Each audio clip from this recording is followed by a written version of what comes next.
యేసు ఒలీవల కొండకు వెళ్ళెను. తెల్లవారగానే యేసు తిరిగి దేవాలయంలోనికి రాగా ప్రజలందరూ ఆయన యొద్దకు వచ్చిరి గనుక ఆయన కూర్చుండి వారికి బోధించుచుండెను. శాస్త్రులను పరిసయ్యులను వ్యభిచారమందు పట్టబడిన ఒక స్త్రీని తోడుకొని వచ్చి ఆమెను మధ్య నిలువబెట్టి, బోధకుడా, ఈ స్త్రీ వ్యభిచారము చేయుచుండగా పట్టబడెను. అట్టి వారిని రాళ్లు రువ్వి చంపవలెనని ధర్మశాస్త్రములో మోషే మనకు ఆజ్ఞాపించెను గదా, అయినను నీవేమి చెప్పుచున్నావని ఆయన అడిగిరి. ఇక్కడ చూసారా, యేసు ప్రభు వారు ఉదయకాలాన్నే మళ్ళా మందిరంలోకి వచ్చి, ఆ మందిరంలోకి వచ్చిన వెంటనే అక్కడ ఆయన కూర్చొని బోధించుచుండగా ఒలీవల కొండకు వచ్చారు. ఒలీవల కొండ నుంచి అక్కడ మందిరంకి వచ్చారు. మందిరంలో కూర్చొని బోధిస్తుండగా శాస్త్రులు పరిశీలు ఏం చేశారు? వ్యభిచారములో పట్టబడిన ఒక స్త్రీని తీసుకొచ్చి యేసు ప్రభుని ఏ రీతిగా అయినా ఇరకాటంలో పెట్టాలని, యేసు ప్రభుని ఏ రీతిగా అయినా పట్టుకోవాలని, యేసు ప్రభు మీద ఏదొక నింద వేయాలి అని వారు వేస్తున్న ట్రాప్, వారు వేస్తున్న పన్నాగం అన్నమాట. ఏమని చెప్పారు? ఇక్కడ మోషే గురించి మాట్లాడుతున్నారు. శాస్త్రులు పరిశీలు చూడమ్మా, అమ్మ 4వ వచనం. బోధకుడా, ఈ స్త్రీ వ్యభిచారము చేయుచుండగా పట్టబడెను. అమ్మ ఒక నిమిషం చూడండి, బోధకుడా అంటున్నారు, ప్రభువా అంటలేదు, మా రక్షకుడా మా ప్రభువా అని అంటం లేదు, బోధకుడు అంటున్నారు, టీచర్. అంటే వీళ్ళకి యేసు ప్రభు రక్షకుడు, ఈయన రక్షించగలడు, ఈయన వారు చెయ్య పట్టుకోగలడు, ఈయన వారికి తోడై ఉండగలడు, యుగ సమాప్తి వరకు తోడు ఉండగలడు అని అవగాహన లేదు వీరికి.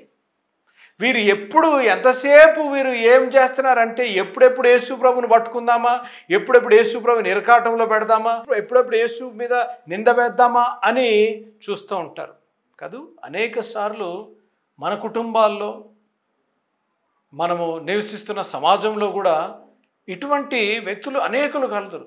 ఎప్పుడెప్పుడు నింద వేద్దామా, ఎప్పుడెప్పుడు సాడీలు చెప్దామా, ఎప్పుడెప్పుడు వీళ్ళని ఇరకాటంలో పెడదామా అని కొంతమంది కాసుకొని ఉంటారు. ఇదే పని 24/7 వీళ్ళకి ఇదే పని అన్నమాట.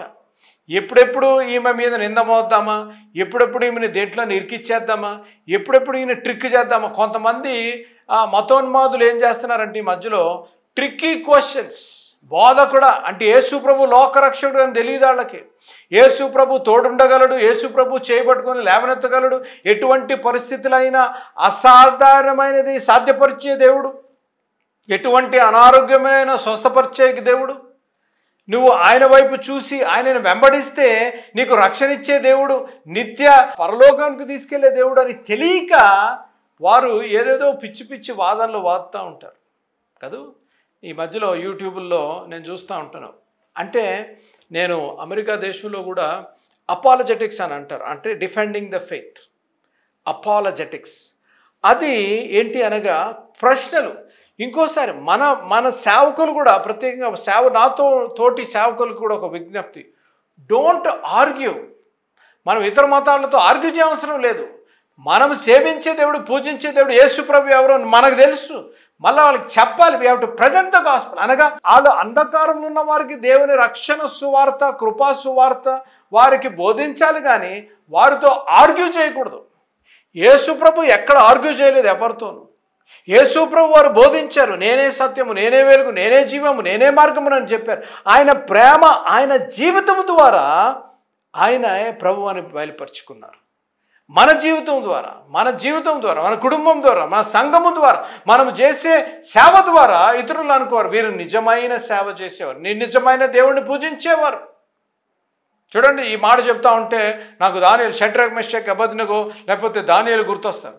దానియేలు ఏమన్నాడు? నన్ను చచ్చిపోయినా పర్లేదు, నన్ను సింహం బోర్లేసినా పర్లేదు, నా దేవుడు నన్ను రక్షించే దేవుడు అన్న వెంటనే అక్కడ ఆ రాజు నెబుకద్నెజర్ కూడా దేవుణ్ణి అంగీకరించిన రీతిగా దేవుని వాక్యంలో మనం చూడగలం.